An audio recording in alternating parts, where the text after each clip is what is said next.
Welcome to the Donut Racing Show, where we bring a YMCA locker room mindset to the Equinox-obsessed podium of Formula One racing.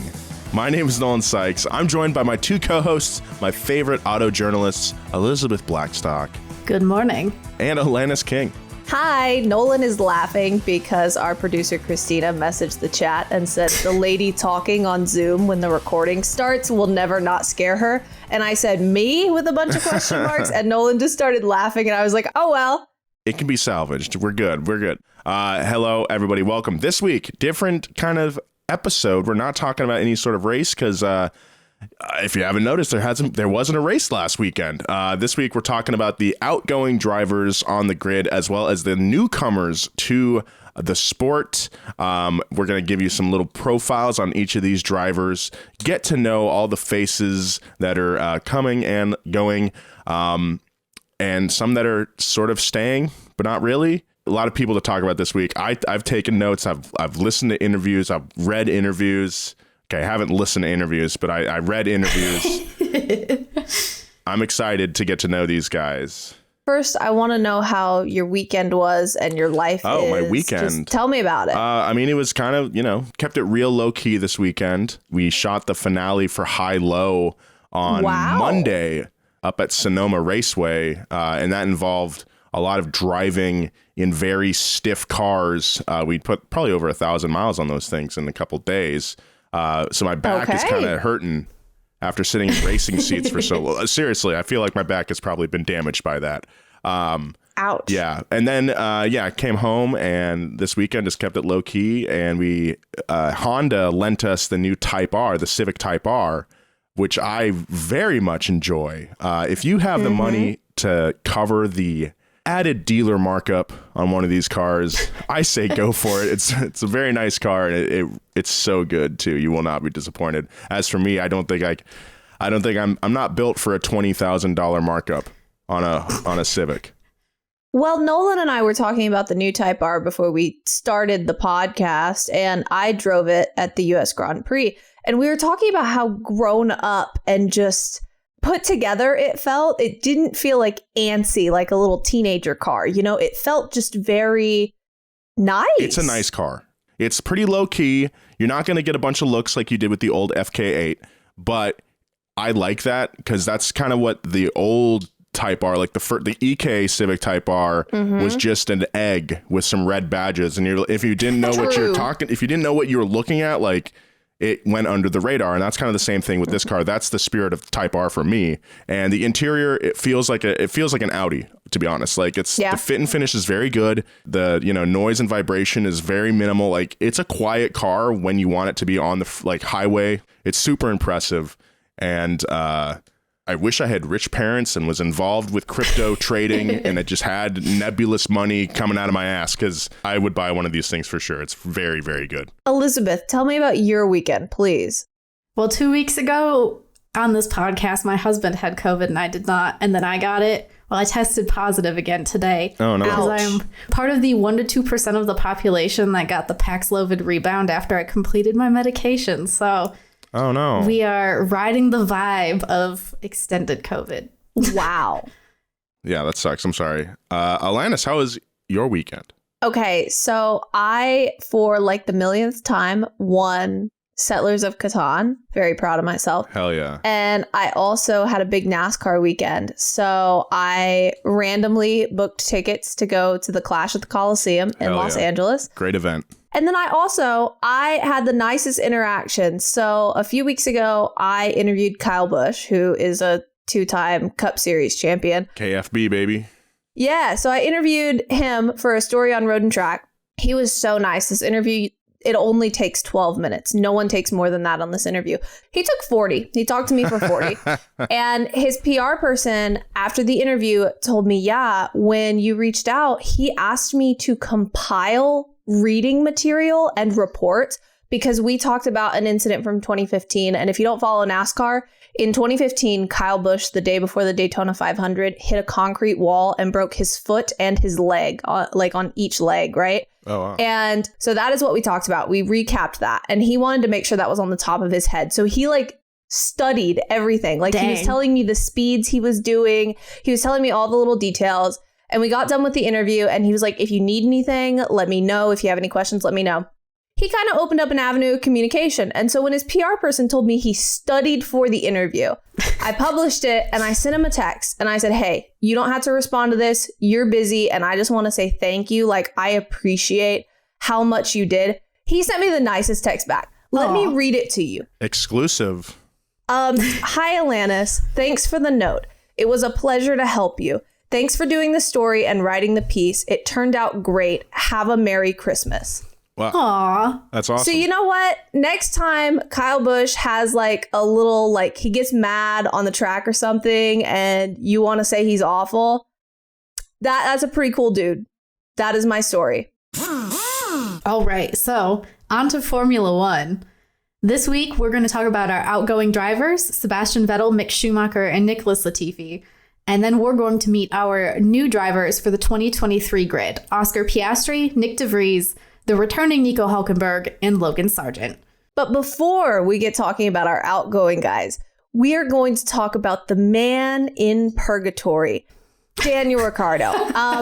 I want to note he is leaving his seat at McLaren, but he is going to Red Bull as a reserve driver in the most disappointing, like, arc of leaving this team and coming back. He's going to Red Bull as a reserve driver. So he's still going to be around. We're not going to, like, formally say goodbye to him or anything. But we did want to talk about him for just a second before we got into the meat of things here. So I think Elizabeth has a beautiful story about Daniel Ricciardo. Not just one story about Daniel Ricciardo. I have 5 Daniel Ricciardo stories. 5. I have interacted with this man 5 times in my life.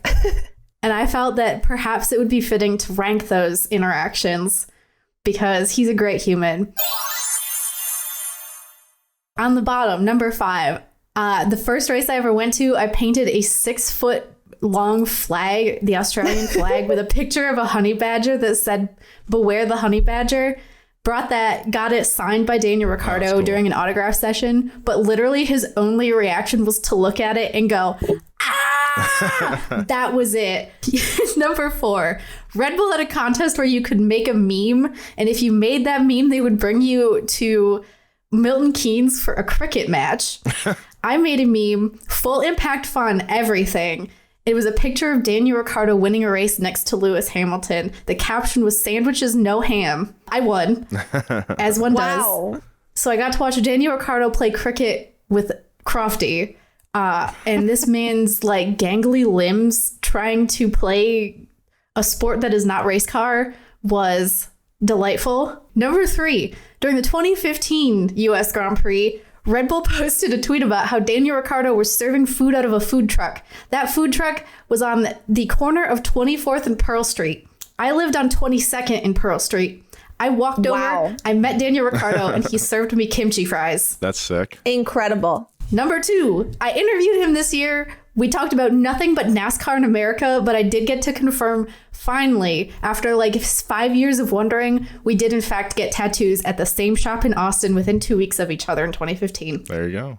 Good job. Yep. And my last one, number 1, the first time I met him, where I designed another Red Bull contest that I won, where I designed a movie poster, a Western themed movie poster, won this contest, got to meet Daniel Ricciardo. This is the one where he thought trail mix was a bowl of cereal. And he told us about how he eats so many sour Skittles that his mouth bleeds. So relatable. Yeah.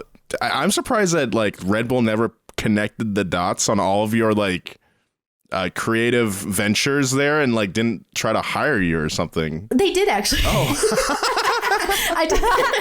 I did freelance for Red Bull for a little while. Oh, wow. Okay. Well, there you go. Yeah. That's awesome. He's a good dude. Sad he's off the grid, but happy he's still in the paddock. Hey, how about that? Yes. Okay. That's our dude. Doing things. He's gonna be their PR buddy. You know that. Oh yeah. Every post will have Danny. All right. So let's talk about one Sebastian Vettel. Oh. How do you even summarize Sebastian Vettel? He is one of the best Formula One drivers of all time, with 4 Drivers' Championship titles, which he won consecutively from 2010 to 2013 with Red Bull Racing. Vettel is the youngest world champion in history. He won his first title at only 23 years old, and he has the current record for the most consecutive race wins at 9. He also holds the third most race victories with 53 and podium finishes at 122, plus the fourth most pole positions at 57. I'm sad. This year, I had the highest of highs and the lowest of lows because Sebastian Vettel made an Instagram account. And I was like, wow, Sebastian Vettel made an Instagram account. And then a few hours later, Sebastian Vettel announced on his Instagram account that he was retiring. That's how you do it. It's so sad. You know, it is sad, but also makes sense. You know, I mean, doing research for this show, we'll revisit this theme later on when we meet some of the younger drivers. But I was like, dang, I'm getting older. Like Sebastian Vettel used to be the young hotshot, and now he's like I won't say elder statesman. He's not that old, but, you know, he's like one of the older guys on the grid. And, you know, that's how sports goes. Yeah, I mean, Sebastian Vettel, like, I think we really saw this character arc of Sebastian Vettel from his, like, young, really successful, say what you will about him, racer vibes when he was younger.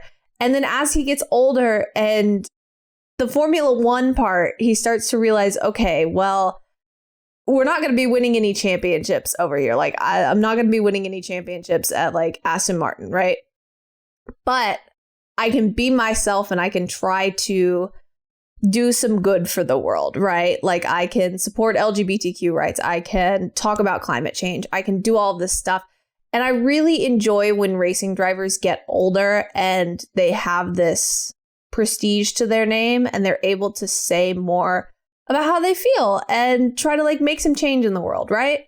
And I think what was really interesting about Vettel's career, especially, was like the fact that he evolved into that so publicly. When you think about his debut in Formula One back in 2006, he was 19 years old. He was kind of a hothead. He was very brash. He was very stubborn. There was the infamous Multi-21 incident as he went on in his career where he refused to give up a position to his teammate Mark Webber. He got humbled, I think, after he moved to Ferrari and realized that suddenly he wasn't going to win a championship with another team, and found other ways to make meaning out of his career, which I really, really respect that. Like, it's not easy to be so dominant so young and then kind of like plateau, but he did something really special with his platform. Exactly. And the thing about Sebastian Vettel is, you know, he moved to Ferrari at a time that was very uncertain. So at the end of 2013 and the beginning of 2014, we went from the V8 era to the V6 turbo hybrid. And when you make a move in that time frame, you don't really know who is going to dominate that era of race car. And if you choose the wrong team, then, like, sometimes you just get kind of stuck and you're out of it. Yeah. It was an era where it went from Red Bull domination to Mercedes domination, and everyone else was kind of picking up the pieces. Can I share a Vettel story before we move on? Yes, I have a good one. Yes. So back in 2016, Sebastian Vettel was constantly stuck behind slower cars and would get on the radio demanding that the stewards would show a blue flag. So I and all of my postery decided I was going to get Sebastian Vettel to sign a blue flag at the US Grand Prix. So I ordered a little blue flag. Back then, the autograph sessions just took place in like a mosh pit. So I skipped the entire day of on-track stuff to stand here waiting, committing to this bit to get this signed by Vettel.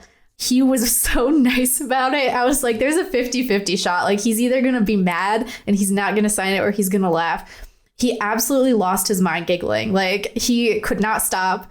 He said that he liked my sunglasses. And if you don't know, I have this like obnoxious pair of red heart-shaped sunglasses that I wear to the racetrack.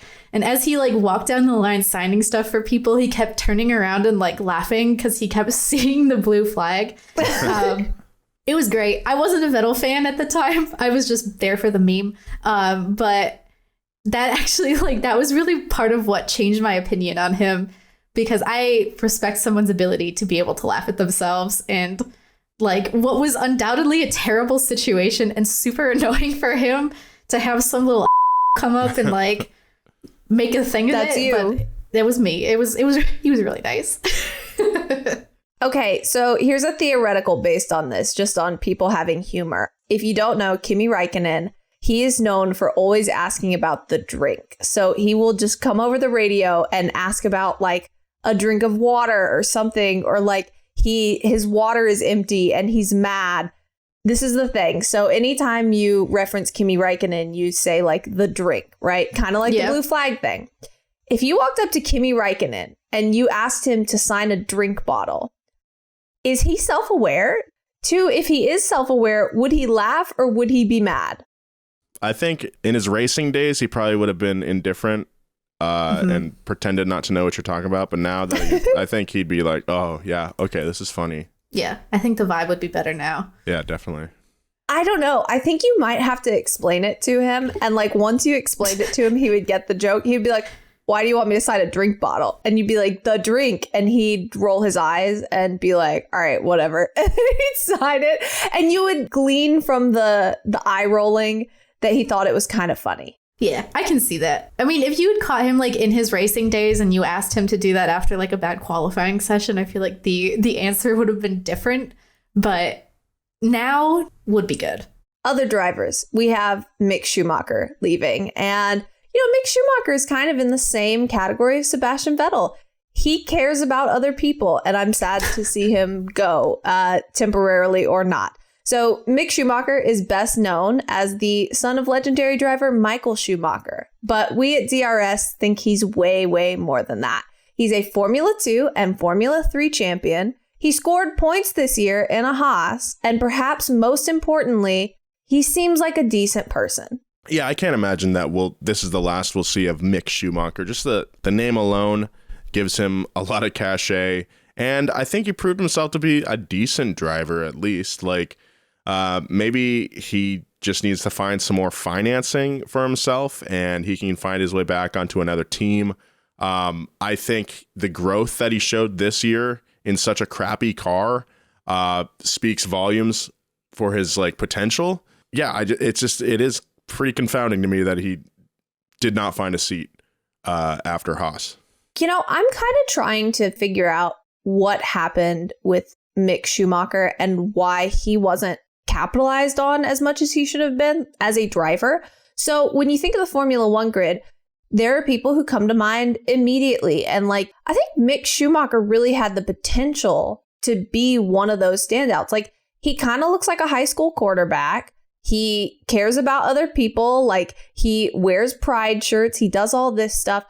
I'm trying to figure out where the marketing gap was that Mick Schumacher content did not reach me nearly as often as other people. That's actually a really good point. And I didn't even think of that until now. But I've talked about it before. But Lily Herman she's a writer who has a newsletter called Engine Failure. And she's pointed out before that Mick himself wasn't like, he didn't post a lot on Instagram and like other drivers have gotten more into the social media swing of things, but Mick never really seemed to do that. That's kind of the weirdest part, is that like Mick should have been a really big asset. He has a last name that is very, very important in Formula One. That in and of itself should have been a selling feature for him, and it just didn't feel like we ever got anything. Strangely enough, seemed to be some kind of spat going on within Haas regarding him.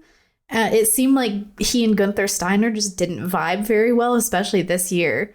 It makes me wonder what happened behind the scenes to end up where we are now, where Mick isn't going to be driving next year.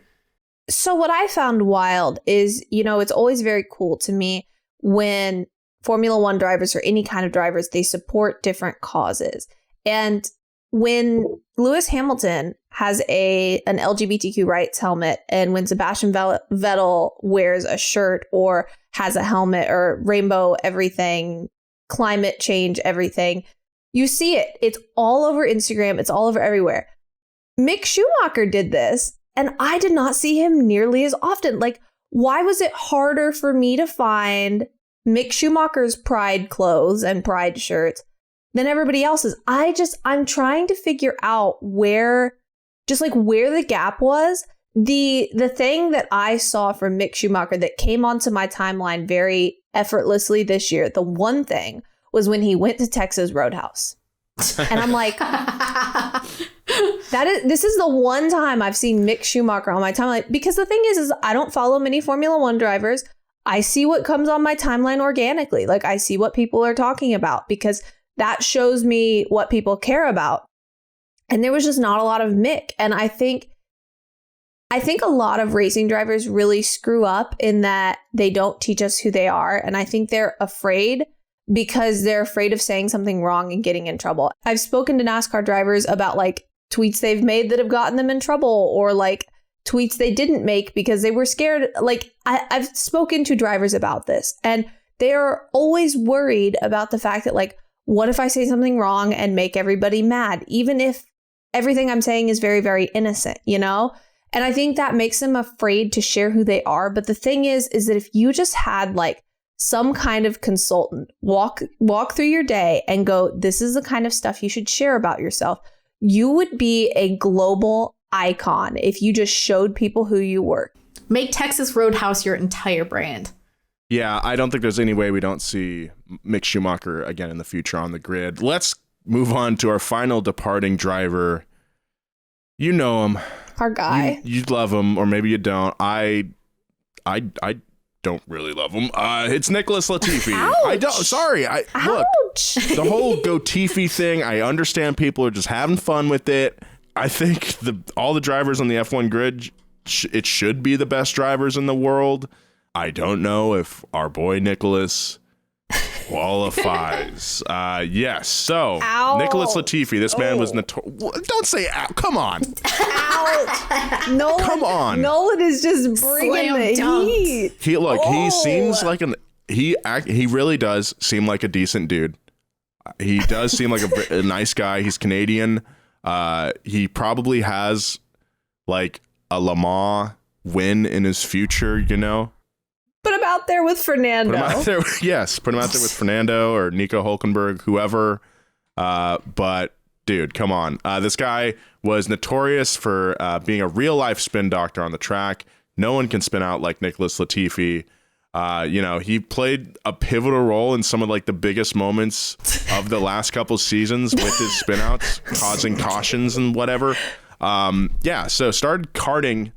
This might have something to do with it. He started karting at a relatively late age for a race car driver at 13 years old. That's actually pretty late when guys like Sebastian Vettel started driving when he was 3 years old and started competing when he was 6. Like, that's pretty common for you to be like 5 years old and karting. Nicholas had a pretty late start there. Nolan, I hope one day you make it to Formula One and some podcasters are sitting around and they're like, Nolan started karting when he was at this age and he sucks. Yeah, no, you're right. I would suck. I'm sure like all these like F1 drivers, when they leave and they're young, they're just like, well, okay, I'm super rich and handsome. Like, I can just kind of do whatever I want in my life. But honestly, like, come to America and run NASCAR. You could be like a professional wrestling villain, basically. Like, yes, you could. Yeah. I mean, this is the thing. Like, there's a reason why Talladega Nights is compelling. Okay? I was about to say. There's a reason why you have the dude from the other country come in and race these American boys who are out here shaking them bacon. Be Jean Girard, you know? Be Jean Girard. Drink your Perrier, drink your macchiato in the car. Your Lavazza. Yeah, drink your Lavazza coffee, Nicholas Latifi. Dude, a Lavazza truck would look so sick. That's actually pretty legit. Yeah. Let's move on to our drivers coming to the grid this season. Our first driver, he's a familiar face. He's a handsome face. He's got great hair. Liz, tell us about Nico Hulkenberg. Nico Hulkenberg may be new to the grid driving for Haas in 2023, but he is not new to Formula One. This man has had 181 starts since 2010 for teams like Williams, Force India, Sauber, Renault, Racing Point, and finally as a reserve driver for Aston Martin 2022. In that time, he started on pole a single time for the 2010 Brazilian Grand Prix. Good for him. He also holds the record for the most F1 career starts without a podium. Good for him. But he did win Le Mans first try, and he's one of 6 drivers since 2005 to win the Formula 2 championship in his debut season. So he has a skill, at least one. It just hasn't translated very well to Formula 1. He has at least one skill, and he will be in Formula 1 next year. That is a great line, Elizabeth. If you were advertising Nico Hulkenberg to Formula 1 teams, I can see why he got hired. I'm not actually a massive Nico Hulkenberg fan for the main reason that he's eternal and I want someone else to be there. Like, there's a lot of really good, talented young drivers, and I understand Haas wanting to have someone with experience. It's super interesting because, we have guys like Sebastian leaving. We have like members of the old guard. Kimi Räikkönen left last season. Hulkenberg is like one of those old guard guys, I think. And he's coming back after a long absence. It's funny, like you play like Formula 1 2013 and you race against Hulkenberg, It's so funny. And like, here he is, he's coming back. Like, hey, did you miss me? This man is 35 years old. People retire at that age, and this man is coming back. So here's my thing about Nico Hulkenberg. He's always around, and to me, he's never felt particularly personable. So the thing I remember most about Nico Hulkenberg is that a few years ago, he tweeted there was something about the Force India cars being pink. And he tweeted, "Now you see why I left Force India." And it's like, oh, are you so are you so self-conscious about your masculinity that this he just gives off macho vibes, totally. And it's the vibes are weird. I forgot about that. It's you didn't like how they became instantly the most recognizable cars on the grid, and some of the cool I honestly love the Pink Panthers. I thought they were so cool looking, pink. Great race car color. Come on, man. Come on, Nico. You wanted to continue to be sponsored, to continue Sahara Force India, which went into administration because Vijay Mallya, the owner of the team, was a hot mess. You wanted to keep that up. You couldn't handle the fact that you were sponsored by a brand that was pink. Okay. Yeah, I don't know. Nico Hulkenberg has just always given me weird vibes. I remember when, I think it was around the time F1 made the announcement about not doing grid girls anymore, he was like, "I want my eye candy on the grid." And it's can you not refer to women as eye what are we doing? What year is it? Nico, I want to get horny before the race. That's literally it. And it's Nico, can you I don't know. Do you not have to be do you have to act like this all the time? Nico Hulkenberg kind of seems like the driver on the grid most likely to book a stay at the White Lotus. That's exactly. Yeah. You got it, Nolan. Sorry, we've been watching a lot of that lately, and I've just now made that connection, but it's I totally see him. He's there with his girlfriend. Things are kind of rocky, you know? He's "Oh, all right, the eye candy's down at the pool. Great. Look at my perfect hair." Look, I'm looking forward to the future exploits of Nico Hulkenberg at Haas. I'm sure there's going to be a lot of comedy in our future. He's a dude. He's a bro, Our next driver coming to the grid is one Australian named Oscar Piastri. Oscar Piastri is an F2 and F3 champion who will be making his Formula 1 debut this year with McLaren. However, you may remember Oscar from all the driver lineup drama earlier this summer. Alpine publicly announced that the driver would replace Fernando Alonso in 2023, but Piastri posted on Twitter that he had not signed a contract. Alpine's team principal Otmar Schaffnauer criticized his integrity as a, quote, human being, and the team took him to court. The FIA Contract Recognition Board actually ruled against Alpine, and shortly thereafter, Piastri was formally announced as McLaren's second driver in place of fellow Aussie Daniel Ricciardo.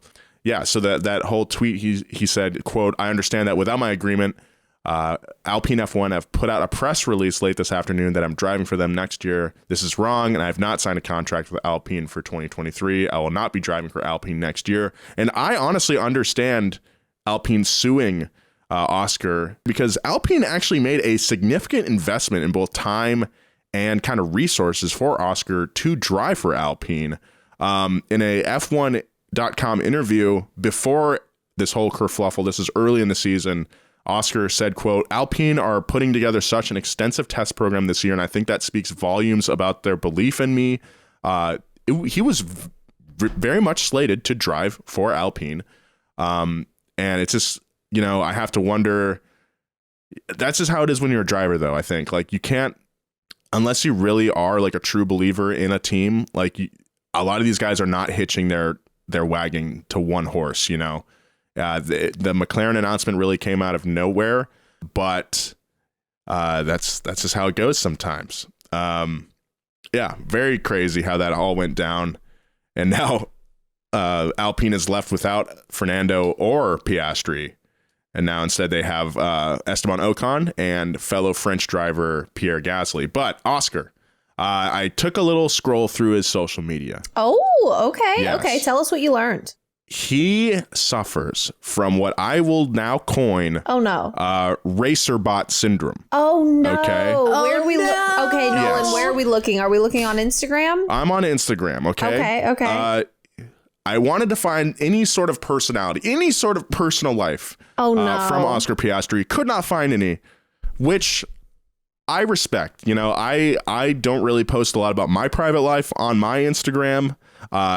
Oscar has nothing of the sort on his. It's all racing all the time, 24/7. Well, this is just branded content. And I will say he loves to start every post with, quote, I'm excited to announce. Yep, that's it. It's like I was you just about click to say on any that. post. It doesn't matter which. There are a few outliers out there, but he is always proud to announce something, whether it be a sponsorship, a good race result, an award. He loves getting awards as well. He's gotten like 5 awards. So funny. This is incredible. Okay. Always great to be at Monaco. How many synonyms can you come up with for like excited to do a thing? So enjoyed every second of my first days with McLaren. Thrilled to be joining Quad Lock Case as a global ambassador. Super excited to announce my merchandise range with THG. Bro. Let's see. Great news that F1 will be returning to Melbourne until at least 2035. Like, I gotta give it to him. I just scrolled to a random point from December of 2021 and it starts off with super excited. This is a good drinking game if you want to die. Just scroll through and click on a random post because I just did another one and it's another awesome day. Great chat on Sports Sunday. What a great few years it has been. No caption. It's just like devoid of any sort of personality. And this is what you were talking about with the NASCAR drivers earlier. Yes, it is. Alanis. Yes, it is. It's like a fear of offending anybody, even if that means offending someone with a semblance of a personality. That's what I think it is, especially with these younger drivers. They don't want to rock the boat at all. They don't want to risk losing any sort of opportunity. And I think it's pretty sad because who knows? I don't know anything because of this post, because of his social media. I don't know anything about Oscar Piastri. And that's sad.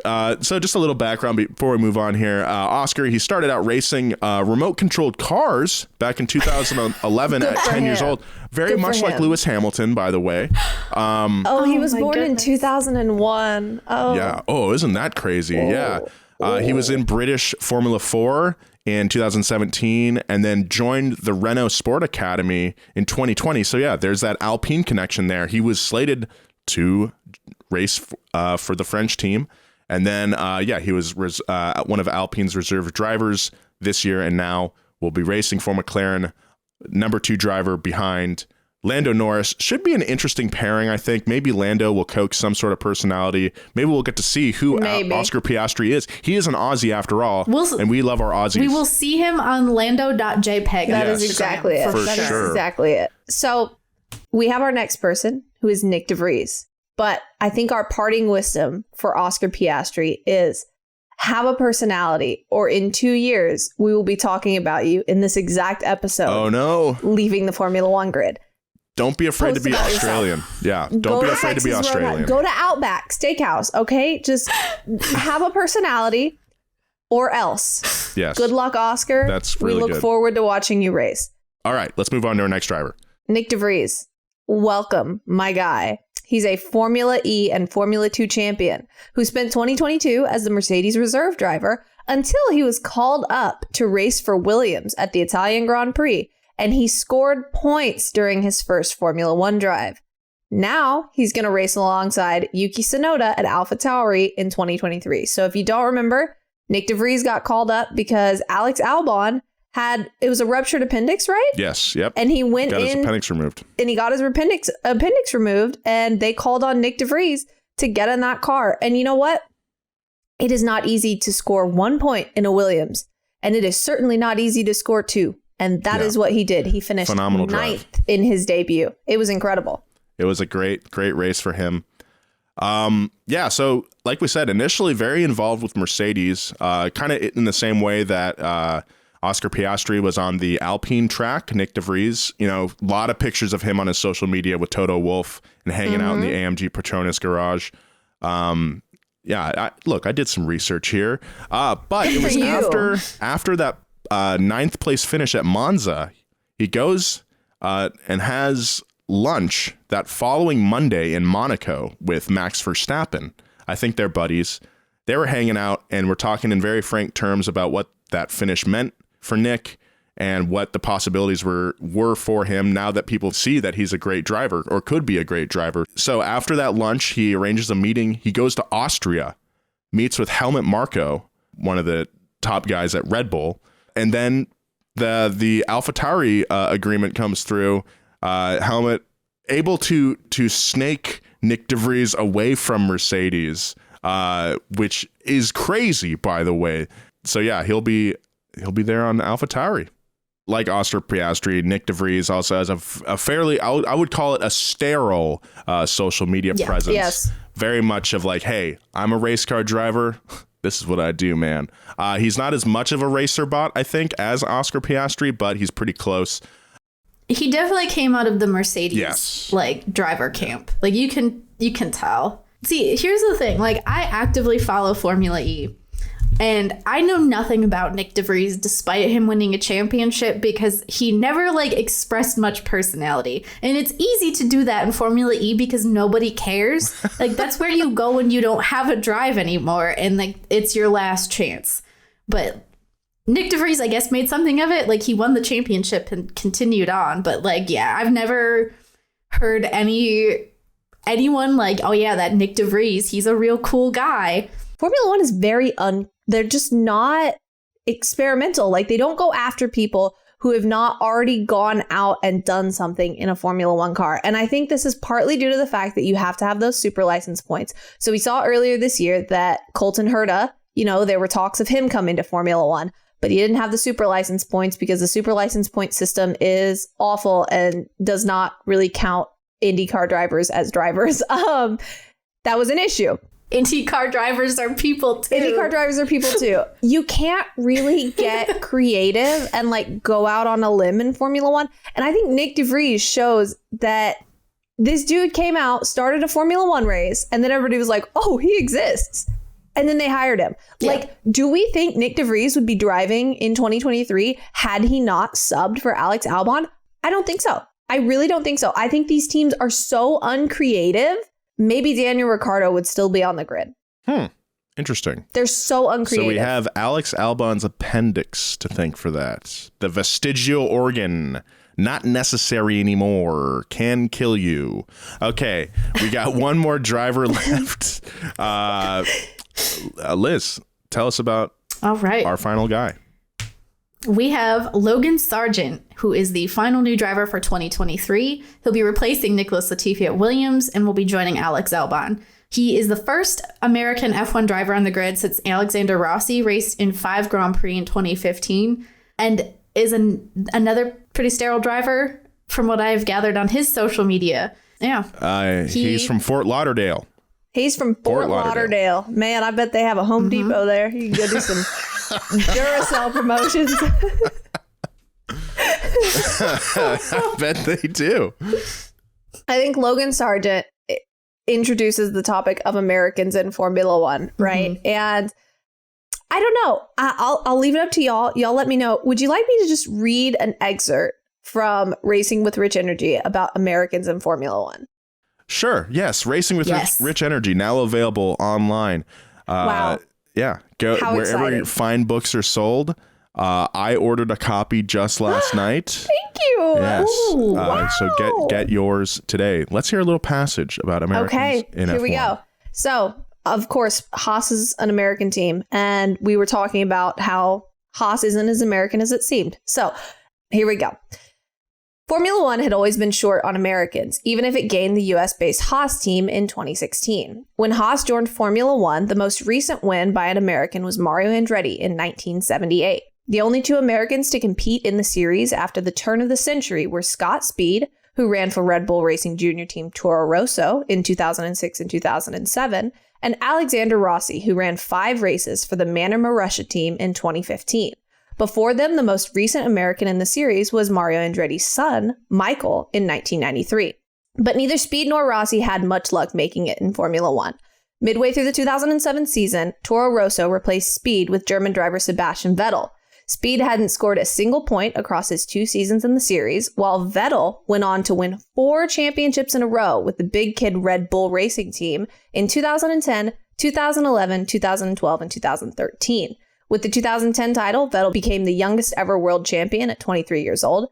Then he became the youngest double world champion, then the youngest triple world champion, and finally the youngest quadruple world champion.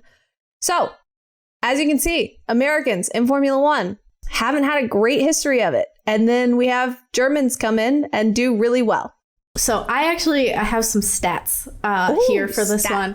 Because I collated a list of every single American driver that entered a Formula One Grand Prix. Ooh. There are 54 of them, actually. That's not counting the 10-year period where the Indy 500 counted as a Formula One race, because no Formula One drivers actually ever went over there. This is just one-off enters, whatever. That was because back in the day, these drivers used to essentially, like, from a home country, you could just have like a random person show up in a third car.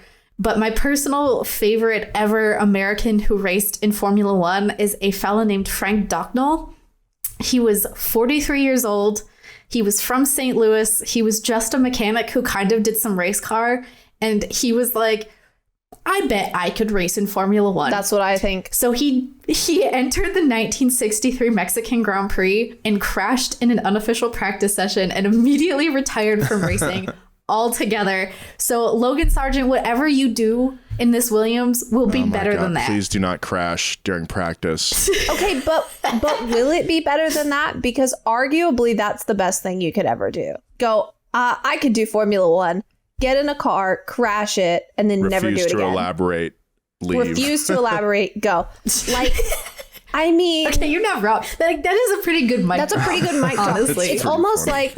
so NASCAR has this really famous guy named L.W. Wright. That's not his real name. No one knows who this man is. He showed up to a race decades ago.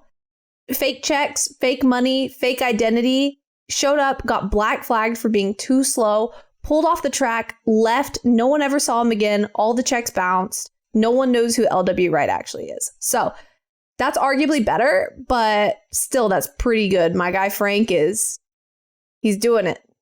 I love the confidence. Let's see. I think him being from Fort Lauderdale's, that's one of my only notes I have on him. I think I'll root for him because he's an American. But I just hope, just don't crash.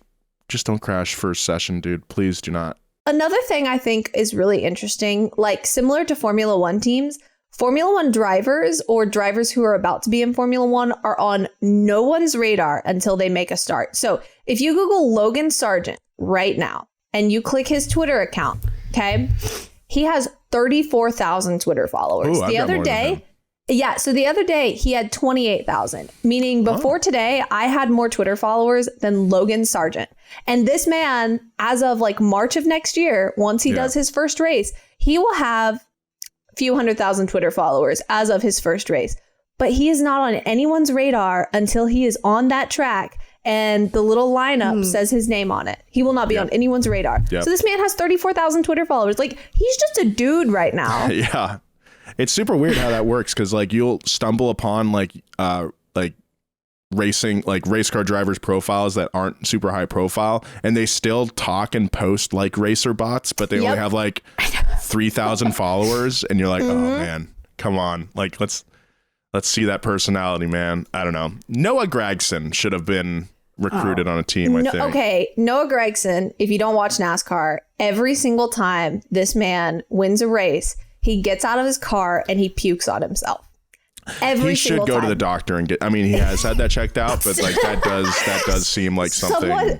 Someone asked him about it. Okay, Nolan, someone asked him about it. And he said, during quarantine, I had a group of friends and every single day they would come over and we would drink so much White Claw that I think it made a hole in my stomach. No.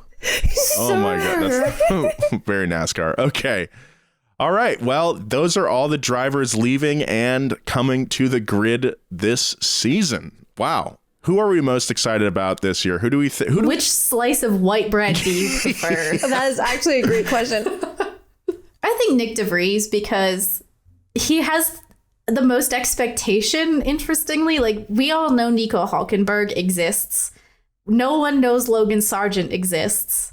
And I don't think anyone knows anything about Oscar Piastri, but Nyck DeVries has Formula One points and he has a Formula E championship. Agreed. So he has standards to live up to. I think that battle between Piastri and DeVries, I think, I don't know, we've seen some good results with AlphaTauri in the past. Like, they can build a good car. I don't know about to the level of McLaren, but we'll see. I agree with Elizabeth on Nyck DeVries. I also look forward to counting how many times I roll my eyes about Nico Hulkenberg next year. I am going to have a piece of paper where I make a hash mark every single time I roll my eyes about Nico Hulkenberg. And maybe we can tally it at the end of the year if I remember. It's a great idea. You should get like a little like chalkboard or something and like hang it by the TV. So, okay, Nolan wants to close out the show. But I think even though it is not on our outline, I think we have to do a boyfriend of the week. Like, come on. Really? I got some submissions this week, and I think it is not an episode without a boyfriend of the week. Like, okay. Well, let's hear these submissions. Okay, so the most popular submission, I got multiple. Valtteri Bottas got a mullet. Oh, yeah. Yes, and I was going to say, it's got to be his mullet. Our boyfriend of the week has to be his hairdresser. Yes. Absolutely. Yes. And the mullet. I agree with that 100%. I think we can't, like, we couldn't let an episode slide without mentioning it. Phenomenal. We just couldn't do it. The man has a mullet now. Like, you think Logan Sargeant's American? Valtteri is going to be fishing. All right. Like, that man is going to be on a boat. He is going to be on his dating profile, if he did not have a partner already, on his dating profile with a fish. Like, oh, yeah. Big old dead fish. That guy, he is going for it. Good for him. Thank you, Valtteri. We will see you next year. We appreciate you. Love you, buddy. And thank you for listening to the Donut Racing Show. If you want more episodes, please subscribe, tell your friends and enemies, and leave us a nice review. It really helps us out. Yeah, so this is the last episode of the season, but don't worry, we'll be back next year during the preseason to get you ready for 2023. Again, I want to thank you very much for listening this season. I know I did a whole thank you thing last episode, but I want to thank you again for supporting the show. We'll be back probably mid-January or early February with preseason news rolling into Bahrain Grand Prix. So, yeah. And we have more episodes next year. Yes, we'll be coming out with more regularity, more episodes for you. We'll be doing race weeks, off weeks, maybe do some interviews with people. Oh, I think that'd be fun. Valtteri's mullet. Q&A with Valtteri's mullet. And only the mullet can answer. I want to talk to the person who shaved his head. Yes. Do you think we could... okay, there has to be a name on the outside of that barbershop he went in. I'm going to do some research. In the meantime, if you're not familiar with Donut, we have a YouTube channel called Donut Media, as well as an automotive history podcast called Past Gas, so make sure to check them out. Also, Alandis and I wrote a book about the Rich Energy scandal called Racing with Rich Energy. You can buy that wherever books are sold. And we said it last time, but it is a great gift for the holiday season. Yeah, get it. If you want to follow us in the off season, follow DRS on Twitter at Donut Racing Show. Alanis is Alanis N. King on both Twitter and Instagram. Nolan is Nolan J. Sykes on Twitter and Instagram. And I am Eliz_Blackstock on Twitter and Elizabeth Blackstock on Instagram. Thank you guys for listening. Bye.